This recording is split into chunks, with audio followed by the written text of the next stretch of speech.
Stages of Consciousness. Introduction. Welcome to the Middle Book, a space not of answers, but awakenings. What you're about to hear is not just a teaching, it's a mirror, a reminder, and a soft nudge back towards something you've always known but forgotten, that consciousness is not fixed. It moves, it spirals, it remembers. Most people will never question the shape of their awareness.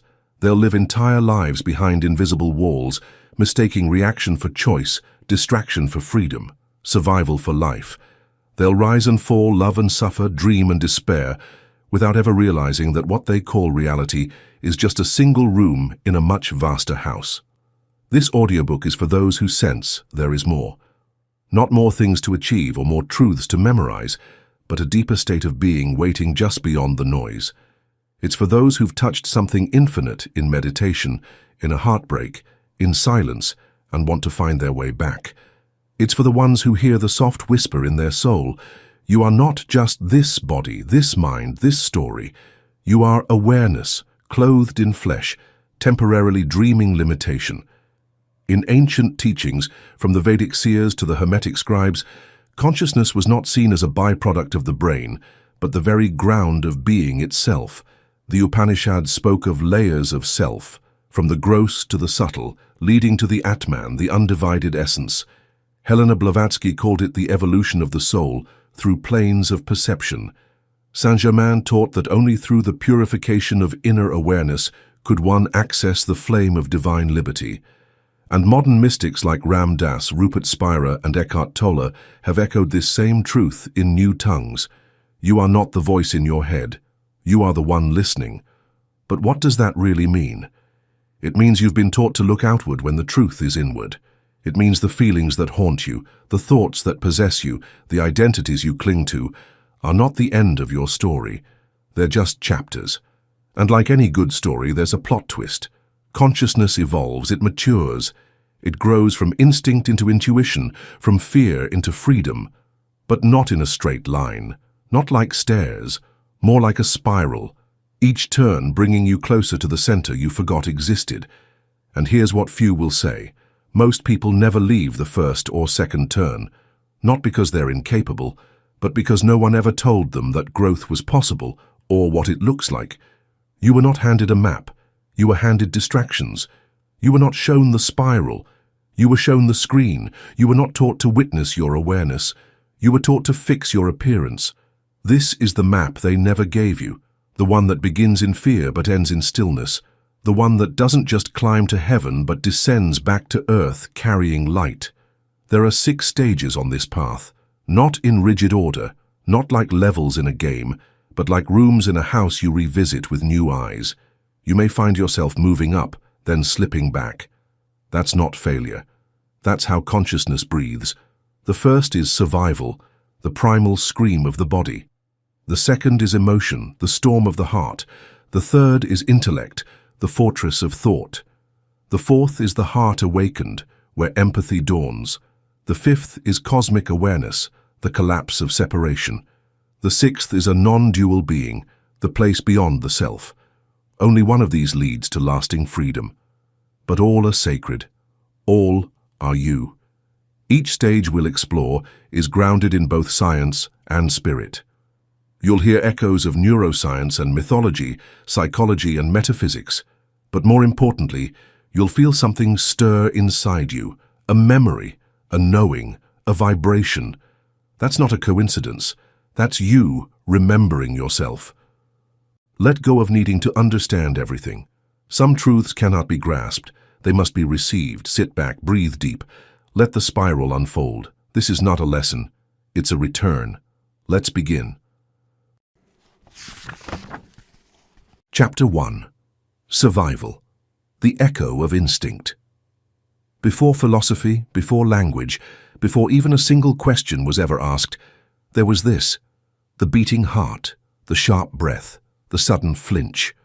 The body knew how to survive before the mind knew how to think. It knew how to pull back from heat, how to hunger for nourishment, how to freeze in fear, how to flee from threat. And from this silent root, this ancient programming buried in the spine and the gut, our consciousness began its journey. Survival consciousness is not poetic. It does not pause to reflect. It is the scream in your bones when danger nears, the tightening of your chest in uncertainty, the flicker in your eyes scanning for what's next. In this place, everything is now. Everything is life or death.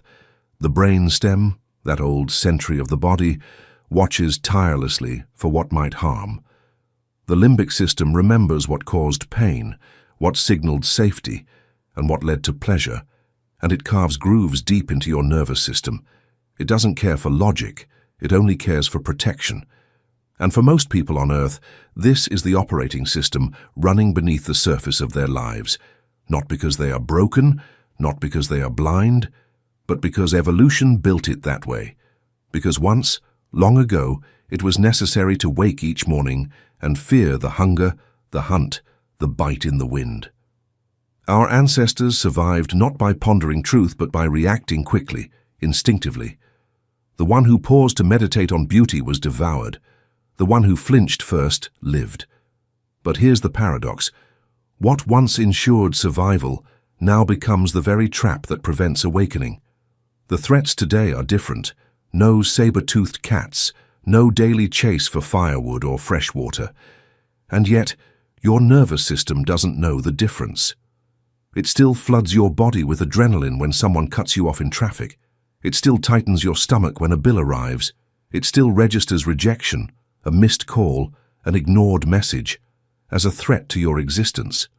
Deep within, it is believed that being cast out means being left to die. This is the echo of instinct. It reverberates through modern life in disguised forms: anxiety that never quiets, hunger for validation that never satisfies, a constant scanning of the world for what might go wrong. People live entire lives in this low hum of alertness, never realizing that what feels like awareness is actually fear. What feels like motivation is often panic wearing a mask. This level of consciousness is compelling because it feels real. It floods the body with sensation.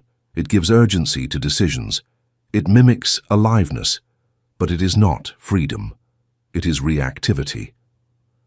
When a person is trapped here, they believe every thought they think, every emotion they feel, and every impulse they follow. They don't pause to ask, who is witnessing all of this? Because there is no space for the witness to emerge. There is only the flood of needs, of judgments, of fears. The ancient mystics spoke of this as the lowest realm, not in judgment, but in understanding. The densest vibration, the realm of contraction. Helena Blavatsky referred to it as the material sheath of the soul, the mask of matter that must one day be transcended. In Hermetic teachings, this is the plane of inertia, where spirit is fully asleep within form. But even here, even in the depths of this dense experience, there is something sacred. Because consciousness is never absent, it is only dreaming. And you, even if you've lived decades from this place of fear and instinct, are not lost. You are simply nested in the first room of the house. The lights are dimmed, the air is heavy, but you are still here, breathing, listening, opening. How do you know if you're still living in this place? It shows up in your patterns, in how you react when things don't go your way, in how quickly anger sparks, or how desperately you seek approval. It shows in your habits, the scrolling, the overworking, the addiction to noise. It reveals itself in your relationships, where love becomes a contract for safety instead of an offering of presence. And yet, there is no shame in this, no failure. It's only the first song the soul sings, one of tension, of urgency, of the will to stay alive. But life was never meant to be a prison of survival. It was meant to evolve. Something in you already knows this. Otherwise, you wouldn't be here. You wouldn't be seeking. You wouldn't be listening to words that speak of spirals and stillness and the soul's remembering. That seeking is the first crack in the armor, the first ray of light through the cave wall. You wouldn't be asking what else is there, unless something in you had already glimpsed it. This stage cannot be skipped, and it should not be shamed. Survival is sacred. The body that carries you has fought for your presence on this earth through endless storms. It has endured, it has reacted, it has protected. Bow to it.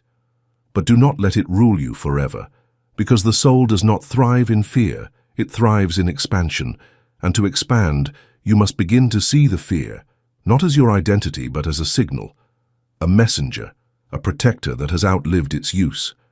There is no technique to escape survival. There is only awareness.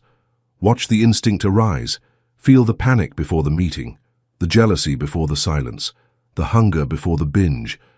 Don't judge it, just notice it. In noticing, the space around it grows. That space is you, the real you, the witness. And in that space, a new possibility begins. The teachings of the East often remind us, you are not the body, you are not the mind, you are not the emotions, you are the one who sees. And the one who sees is not afraid. But the one who is afraid must still be honored, because that part of you too is divine. So let this not be a war against survival, but a blessing. Let your survival story be the root from which your consciousness rises. Let it be the soil that nourishes the higher stages. And when you feel the old instincts clawing their way back, the tight chest, the clenched jaw, the silent scream, don't run. Don't resist. Just remember. Remember that you are no longer inside the cage. You're standing at the edge of it with the key in your hand. And the spiral has only just begun. Chapter 2. Emotion. The storm behind the smile. Once the body no longer trembles from the fear of death, once the stomach is fed and the shelter secured, something new begins to stir. A different kind of force, more subtle but no less powerful, rises from within. It is no longer the instinct to survive. It is the longing to be seen, to be held, to be loved. And with it comes the second veil of human experience, emotion. If survival is the echo of instinct, emotion is the cry of the heart still aching to know itself. It floods the body like a tide, anger, jealousy, joy, sadness, pulling us into stories, into desires, into loops of memory that play like old songs with no end. And most people, having escaped the battlefield of pure survival, find themselves here, caught in the storm of emotional consciousness. Here, the threat is no longer the tiger in the bushes. It's rejection, abandonment, betrayal, the pain of not being chosen, the sting of a cold glance, the hollowness of an unmet expectation. It's the way your stomach drops when they stop replying, or how your chest tightens when they praise someone else instead of you. You may call it sensitivity or vulnerability or love, but beneath the surface it is the same survival mechanism, dressed now in emotional clothing. The tribe has changed, but the fear is the same. Because once, to be cast out was death. And still, somewhere deep in your DNA, the nervous system responds as if the stakes have not changed. A judgmental word burns like fire. A friend's silence feels like exile. An unresolved childhood ache is activated by a passing comment. You are not overreacting. You are simply still wired for survival, but now the battlefield is emotional, not physical. The ancient mystics knew this terrain well. They spoke not only of the body, but of the subtle energies that surround it, the astral plane where emotions take shape and color and form. Helena Blavatsky described this level of consciousness as the sheath of passion and desire, filled with echoes of past lives, karma, and patterns yet unresolved. In the Buddhist teachings, this is the realm of clinging, where suffering begins not from pain itself, but from our resistance to it. Emotion is not the enemy, but our identification with it becomes a prison. And yet it feels so real, so immediate. When you're in the grip of anger or heartbreak, there is no spaciousness, no higher ground. There is only the swirl, the storm, the voice in your head that repeats, "They hurt me, they don't love me, I'm not enough," becomes the only voice you hear.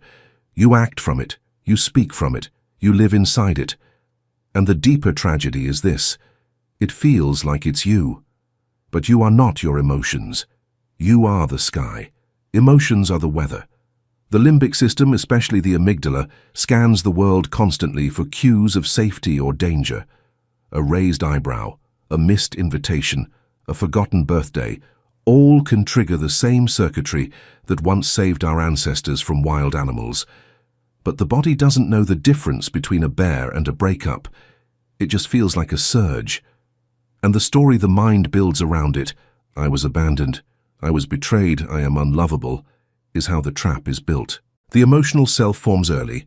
It is sculpted by caregivers, by rewards and punishments, by words spoken or withheld. And over time, the child begins to believe that love must be earned, that emotions must be controlled or hidden, that vulnerability is dangerous. So we learn to perform. We learn to please. We build masks, not out of malice, but out of a desperate need to be safe.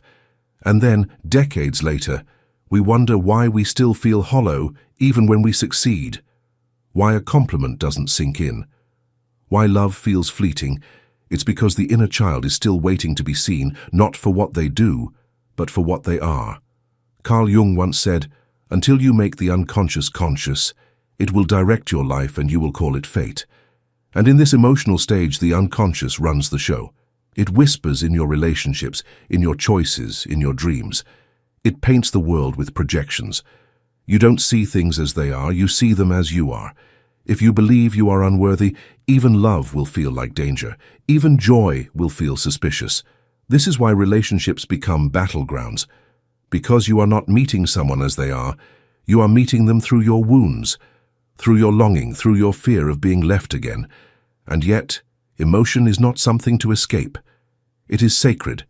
It is the river that moves us, the song that reminds us we are alive. But it must be felt fully, not followed blindly. You are allowed to cry without collapsing, to feel without fusing, to rage without destroying. The work is not to suppress your emotions, but to become aware of the one who is feeling them. This is the crack in the second veil. When you realize you can observe your own heartbreak, when you notice your anger rising instead of being consumed by it, this is the moment consciousness begins to loosen from the storm. In the teachings of Ramana Maharshi, the question, "Who is it that is feeling this?" becomes the sword that cuts through illusion. Not to detach or disassociate, but to recognize, I am the witness of this wave, not the wave itself. And as this awareness grows, so does compassion. Because once you see your own suffering clearly, you begin to see it in others. You stop needing them to be perfect. You stop taking everything personally. You realize that the one who hurt you was hurting too, that everyone is carrying something invisible, that we are all, in some way, walking wounded. This softening is the first glimpse of the next stage, a shift from judgment to presence, from defense to empathy. And in this softening, something new is born. The heart begins to wake up. But before we ascend, we must return, again and again, to meet our emotions with honesty. Not to fix them, not to transcend them, but to hold them, to learn their language, to hear what the anger is guarding, to see what the sadness is pointing to love the one inside you who still believes they must earn everything they receive. True awakening is not the escape from feeling, it is the expansion of capacity to feel more deeply without losing yourself. So when the storm rises again, as it will, do not run. Sit with it. Let it speak. Let it break open. And listen, not for the scream, but for the truth beneath the scream. The storm is not your enemy. It is your initiation. And when the clouds begin to part and the sun touches your skin again, you will realize the storm never wanted to destroy you. It came to reveal you. You are not your pain. You are the one who holds it with love. And the spiral continues. Chapter 3. Intellect, the golden cage of the mind. There comes a moment on the path, quiet, exhilarating, when you begin to pull back from the storm. The emotional waves no longer drown you. The patterns that once owned you become visible. You notice, you name, you reflect, you begin to think, and for the first time, you believe you are free. This is the entry into the third stage, the realm of intellect, of reason, of analysis. It is the birth of the thinking self, the I who defines, who dissects, who seeks to make sense of the chaos left behind by the body and the heart. It is a glorious ascent. Compared to the rawness of survival and the volatility of emotion, the world of the mind feels like a sanctuary. It gives structure to experience. It offers language where once there was only sensation. It builds a scaffolding of beliefs, systems, frameworks, and identities. Here, the world becomes understandable, predictable, masterable. You read more. You question more. You begin to hunger not for safety or affection, but for knowledge, for clarity, for truth. You discover psychology, philosophy, and science. You recognize patterns in behavior, in culture, in thought. The same reactivity that once ruled your life now becomes the subject of your observation. You step back from it. You name it. You begin to feel awake. And in many ways, you are. This stage is a powerful leap forward on the spiral of consciousness. The intellect is a sacred gift. It's the faculty that allowed the ancients to chart the stars, the mystics to encode their visions into language, the sages to pass wisdom through scroll and sutra. Reason is not the enemy. It is the bridge that takes us out of unconsciousness. The problem is that the bridge is not the destination. The modern world worships this level. It builds entire civilizations on the altar of intellect. From the Enlightenment to Silicon Valley, the message is the same. If we think clearly enough, if we collect enough data, if we build strong enough systems, we will transcend suffering. We will control life. We will finally be at peace. And so we fill our lives with ideas, with theories, with facts. We seek to know in order to feel safe.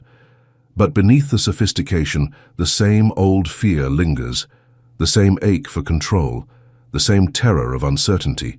You begin to define yourself by what you know. What do you believe? You become your opinions, your credentials, and your achievements. You build an identity out of thought, and without noticing, the walls of this new self become another cage. It is a golden one, to be sure, polished and decorated, but a cage nonetheless, because the intellect, for all its brilliance, cannot feel. It can name emotion, but it cannot enter it. It can describe beauty, but not touch it. It can map the terrain of life, but never be life. And so, those who live too long in this stage become disembodied. Their words sound wise, but their hearts feel distant. They speak of love with cool precision. They analyze suffering with detachment. They become experts in ideas, but strangers to presence.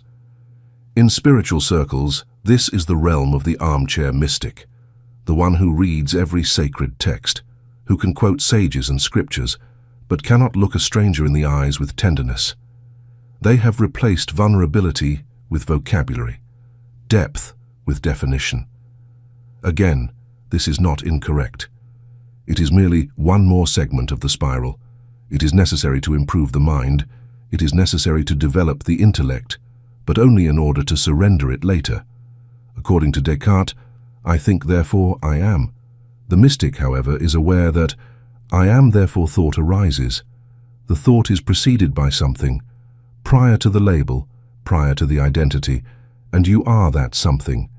This region of the brain, known as the default mode network in neuroscience, is in charge of self-referential thought. We ruminate while it's active. We make plans. We dwell on the past and make predictions about the future. However, this network becomes quiet in the minds of skilled meditators. The never-ending tale of me becomes softer, and something more expansive appears in that quiet. This is why the intellect, when left unchecked, becomes a loop, a hall of mirrors. It seeks answers to questions it cannot resolve. What is death? What is consciousness? What is the meaning of life? It builds new words, new theories, new paradigms, but always within the same structure of self and separation. It cannot see beyond itself, and so the trap tightens. Intelligence becomes identity. Skepticism becomes superiority. Vulnerability becomes weakness. You begin to believe that knowing is enough, that understanding is freedom, but you cannot think your way into wholeness. You must feel it. You must be it. The teachings of the Tao say, the Tao that can be spoken is not the eternal Tao. In other words, the deepest truths cannot be captured in language. They must be experienced directly. The intellect can point to the moon, but it cannot become the moon. At some point, the seeker must put down the books, close the journals, silence the questions, and feel. This is when the heart begins to whisper again. After the mind has exhausted itself in its search, the heart begins to speak, not in words, but in presence, in stillness, in the warmth of a gaze, in the tremble of truth. You begin to see the limits of logic. You begin to feel a longing for something softer, something fuller. You begin to crave not more knowledge, but more intimacy with life, with people, with God, with the self that lives beneath the thinking mind. And so the spiral calls again. You will not lose your intellect. You will not discard it.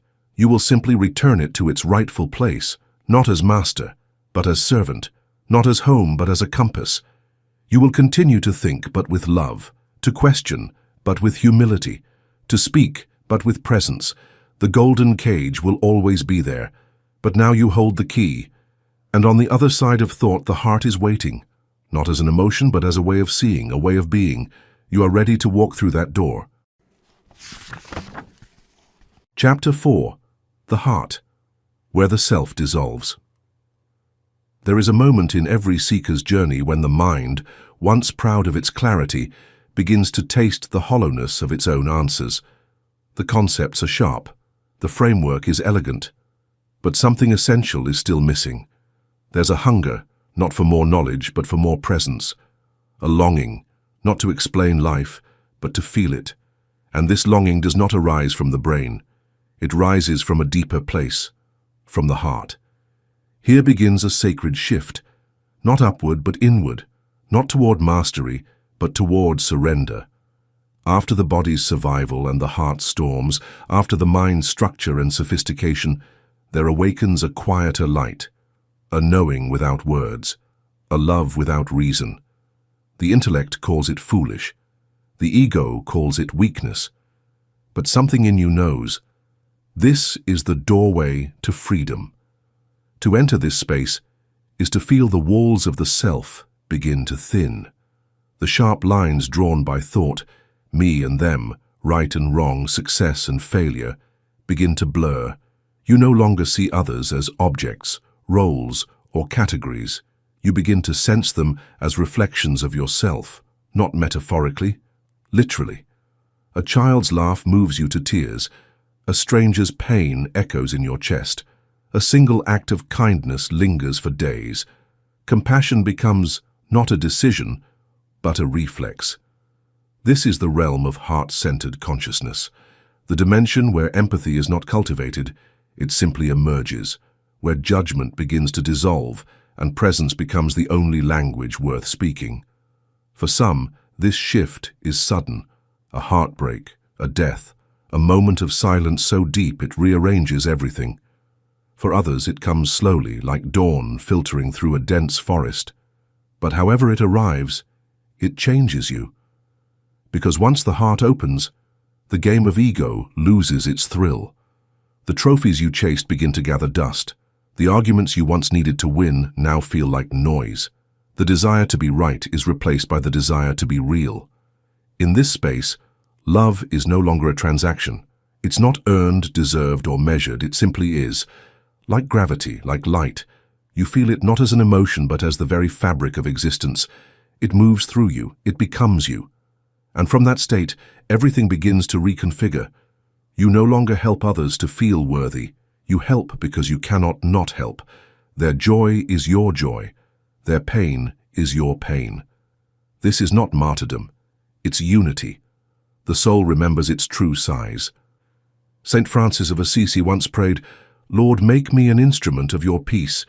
This is that prayer embodied, not as a performance, not as virtue signaling, but as a natural extension of who you are becoming. Heart-centered consciousness does not ignore pain. It holds it. It does not bypass suffering. It meets it with presence. And in that meeting, something alchemical happens. Suffering becomes sacred, not because it disappears, but because it is no longer resisted.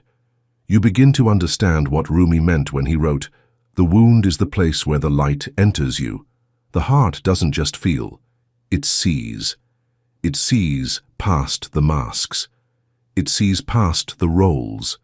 It recognizes the soul hiding behind the armor, and it offers sanctuary, even when the world cannot. especially when it cannot.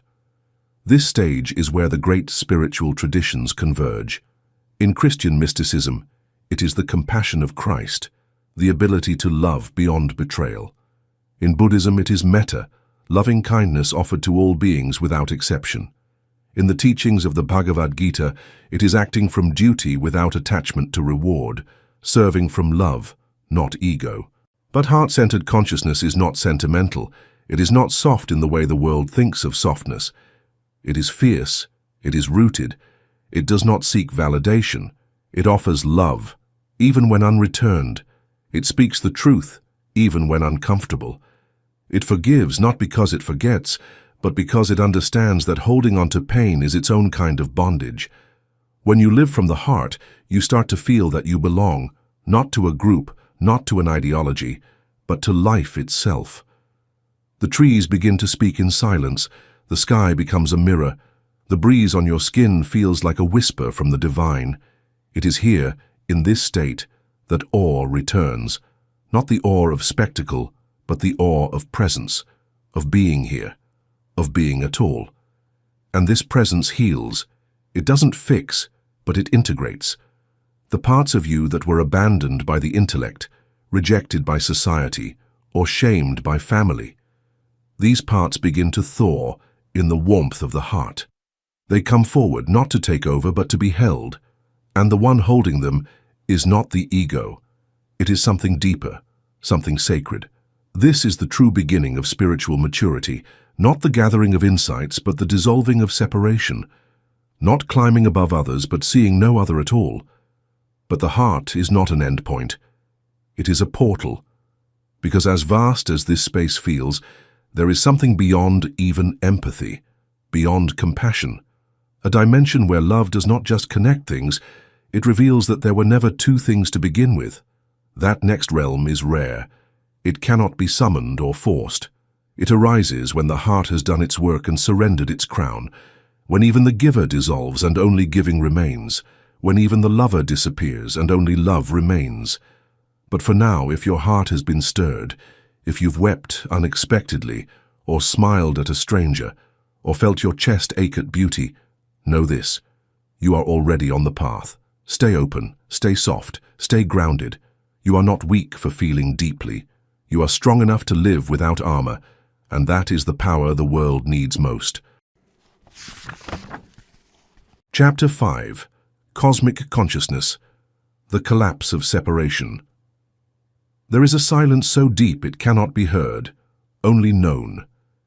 It lives beneath the noise of thought, beneath the fluctuations of emotion, beneath even the warm pulse of the heart. It is not found in the mind, nor in the self, nor in any place with a name. But when it arrives, everything else fades.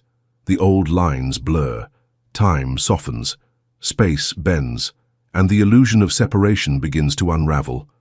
This is the threshold of cosmic consciousness, not just another step on the ladder of awareness, but a new way of being, a vision so vast it no longer has a center. What was once experienced as me, looking out into the world, becomes the world becoming aware of itself through me. The gaze no longer originates from the body, it flows through it. The self becomes transparent, and in its place, a vast presence radiates, all-embracing, wordless, free. In this state, duality collapses. There is no longer inside and outside, self and other, observer and observed. There is only life, aware, intelligent, infinite, unfolding as every breath, every tree, every flicker of light and shadow. You don't see unity, you are unity. And yet this shift is not an escape, it's a remembering. Because in truth, this is what you've always been. Before the body, before the name, before the wound and the armor and the story, you were this. Pure awareness, unborn and undying, playing the game of forgetting to experience the joy of remembering. Cosmic consciousness is not reached by effort. It is not the reward for years of practice or a prize for the most virtuous. It arrives when the conditions are right, when enough layers have fallen away, when the longing to control dissolves into the willingness to surrender. And in that surrender, the veil parts. Briefly, or for what feels like forever, you see, And what you see is impossible to describe. You see the breath of stars moving through your chest.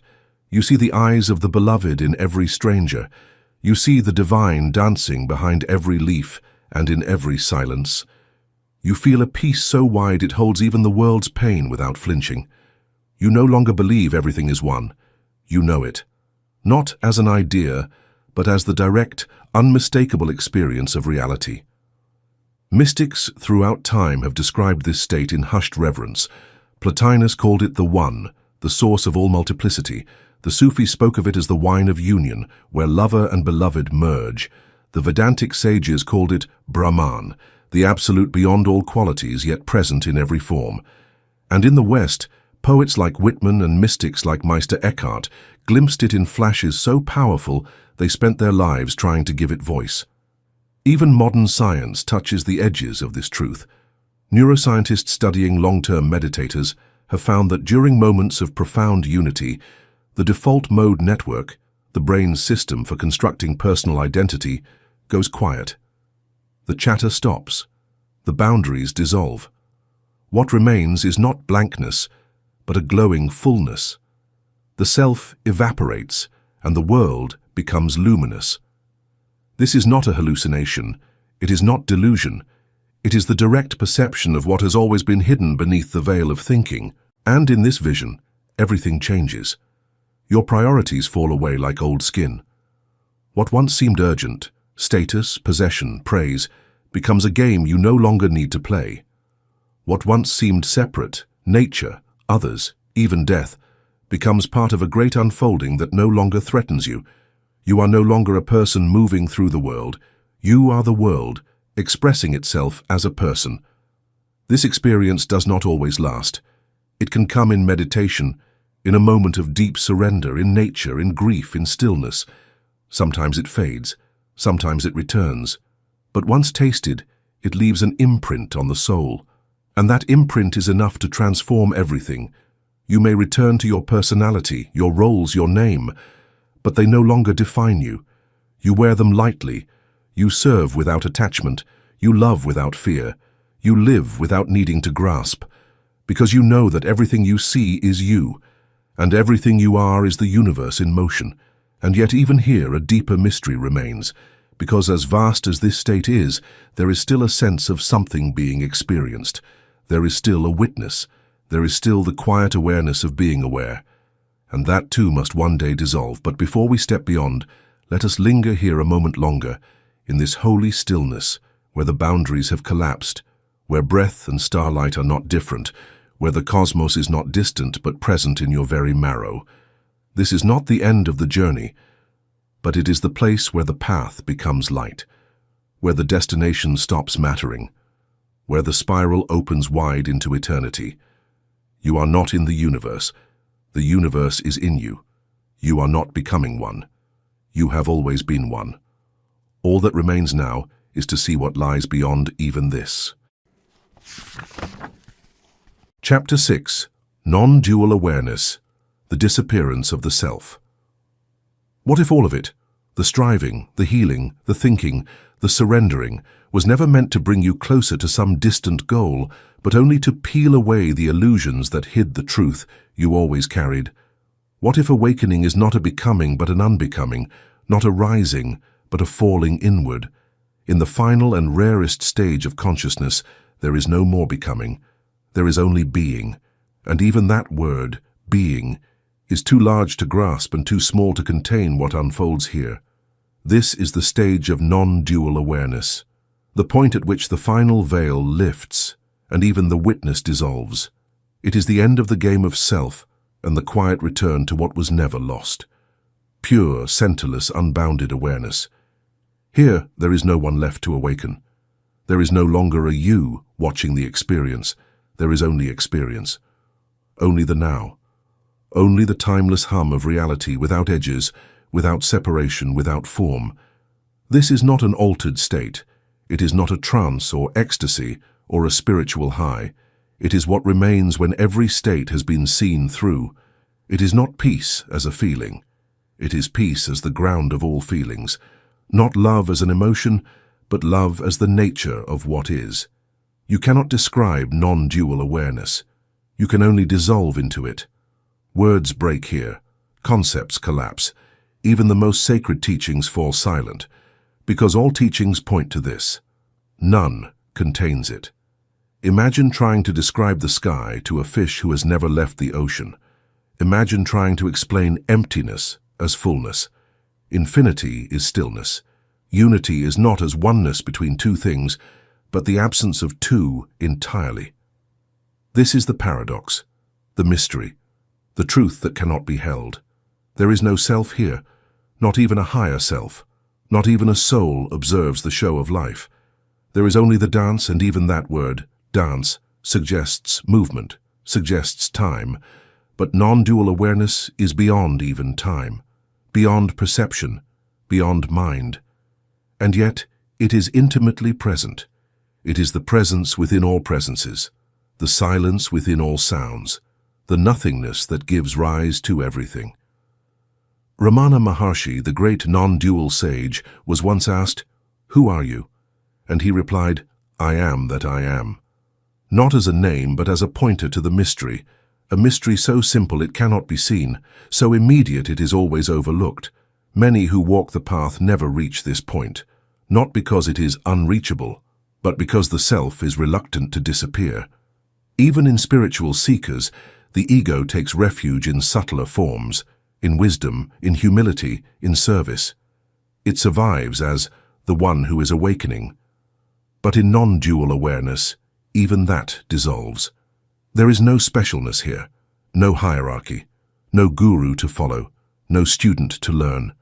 There is nothing to achieve. There is nothing to lose. There is only this. And this includes everything. The rising and falling of thoughts, the laughter of a child, the ache in your back, the rustle of leaves, the grief that comes without warning, the joy that erupts without cause. There is nothing outside this awareness, because there is no longer an inside. All opposites collapse, all distinctions dissolve. You may still speak, you may still act, but not as someone. Rather, life flows through form effortlessly, spontaneously, without identity, without resistance. There is no doer, only doing, no thinker, only thinking, no lover, only loving. This is not a state that can be manufactured. It cannot be willed. It cannot be reached through effort, because effort belongs to the realm of the self. It arrives when the final letting go happens, when the final breath of striving releases into surrender. And sometimes it is not even noticed until afterward, a silence so vast it contains even the forgetting. And still, you will return. You will return to the body, to the mind, to the world of names and forms, because the spiral never ends. Life will still call you. The dishes will still need to be washed. Pain will still visit. Bills will still arrive. People will still misunderstand you. But something has changed. You know that none of it is separate. That the self who suffers is a character in a divine play. That even suffering is not outside awareness. It is awareness, momentarily taking the form of pain.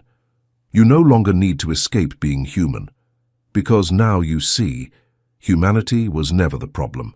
Separation was. And so you live differently. You move through the world with more spaciousness. You speak with more gentleness. You listen with more depth. You hold suffering with less fear. You embrace joy with less clinging. You let life pass through you like wind through an open window. This is not detachment. It is intimacy. Not floating above the world, but dissolving into it. And still, there is more. The spiral continues. Because even non-dual awareness is not an endpoint. It is simply the falling away of all endpoints. It is the wide open sky after every wall has fallen. It is what has always been here, waiting patiently beneath the layers of survival, emotion, intellect, and love. You do not arrive here. You return. You do not master it. You recognize it. You do not hold it. You are it. And even as these words end, this remains. The silent witness that has never changed. The presence that has never left. The truth that needs no proof. You. Final chapter. Return with light. Living the spiral. You've touched something real now. Not an idea, not a theory, but a presence beneath the noise, a vastness behind the name you've been answering to for so long. You've followed the thread inward, through instinct, through feeling, through thought, through love, through unity, and now you stand in the soft echo of everything you once believed you were. And yet, life calls you back. The dishwasher still hums. Someone is still waiting for your reply. The ache in your lower back still visits after a long day. There are conversations to have, traffic to sit in, laughter to share, and tears to release. The journey didn't remove you from the world. It just opened your eyes to what the world truly is, and now it asks you to return, not to forget what you've seen, but to carry it with you. Few seekers are informed of this fact. Awakening is not the end. It marks the start of a life that is more truthful. Because being human is not diminished by the spiral, you become more human as a result. It is defined by your soul, not by duties, rituals, or obligations, as the world would have you believe. Remembering the supernatural in the mundane is part of being human, to recognize the sacred within the ordinary, to realize that the eternal and the transient are not two things, and to grasp them both in your hand.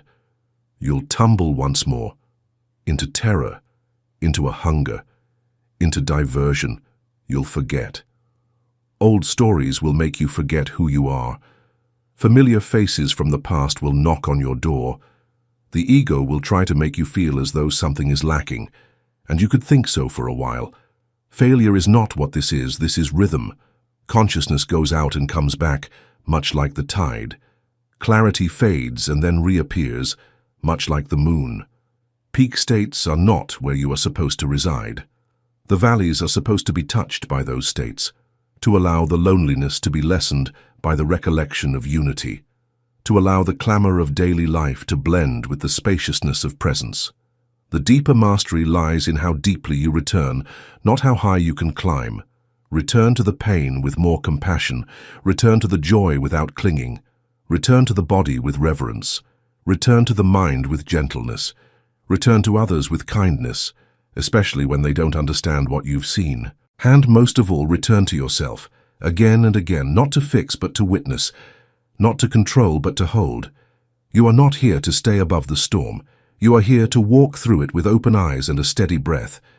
You are not here to outgrow the world. You are here to illuminate it from within. You are not here to transcend humanity. You are here to embody divinity as a human being. This is what the spiral reveals. Each time you return, you do so with a little more light, a little more space between thought and action, a little more silence inside your voice, a little more strength in your softness, a little more love where judgment used to live. You are not who you were. Even if nothing has changed on the surface, even if the world looks the same, you are different. And that difference is the seed of something sacred. Let it grow. Let it touch how you speak, how you eat, how you rest, how you love. Let it become the way you walk through your life. Do not try to hold on to what you've experienced here. You don't need to. What is real does not need to be remembered. It reveals itself in how you show up, in how you listen, in how you sit with silence when there's nothing left to say, in how you hold someone's hand when they're breaking, in how you bow quietly to the mystery that breathes through it all. You've seen that the self is not the final truth, but neither is its disappearance. The real miracle is that you can taste infinity and still show up fully in the finite, that you can dissolve into everything and still wash the dishes, still tell a friend, "I love you," still weep when beauty finds you. That is the return. That is the spiral. And the spiral never ends. So don't search for perfection. Don't try to stay high. Don't try to become untouchable. Become real. Become rooted. Become radiant in your flaws. Let your presence be what heals, not because you try, but because you are. If this journey has stirred something inside you, it's because something inside you was already waking. You were never asleep, just dreaming. You were never lost, just walking through a darker part of the forest. And now that you've seen the clearing, you will always know the way back. There will be more teachings, more insights, more spirals to walk. But for now, Let this truth settle deep in your bones. You are not here to escape the world. You are here to love it awake. You are not here to climb higher. You are here to return wiser. You are not here to fix yourself. You are here to remember that you were never broken. Welcome back. And if something inside you whispers yes to these words, then stay close. This space exists for you, for seekers, for rememberers, for those willing to return again and again with more light than they left with. If this journey touched something true, let it keep moving. Let it ripple. Let it bloom in someone else. And if it feels right, subscribe, stay connected. There is more ahead, much more, because the spiral never ends.